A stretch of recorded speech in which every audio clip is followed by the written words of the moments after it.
Hello po sa inyong lahat. Ayan, for today's video guys. Ayan, nandito kami sa Kabukiran. So, nanguha kami ng kamuti sa tanim ng aking mga magulang.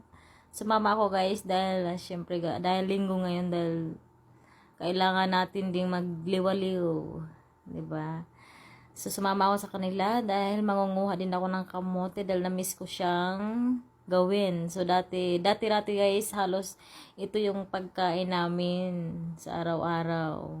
Ba, kamote, saging, bihira lang kami makakain ng bigas. So, ayan, talagang nanguha. Sumama ako dahil na-miss ko siyang gawin. So, ayan, wala akong itak para pangkuha sa kamote. So, talagang kinamay ko siya guys. Kinalkal ko siya. Yun ang aking panlaban o panguha sa kamote. Char.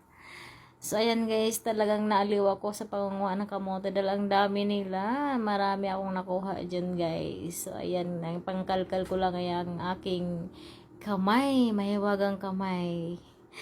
So, ayan. Napakainit pala ngayon guys. Grabe. Sobrang init dito guys. Kaya kailangan mo rin ayan, magliwaliw dahil araw naman din ng linggo. So, okay lang na di ba? Para makasagap ng priskong hangin. So, ayan, hanggang dito na lang ako mga langga.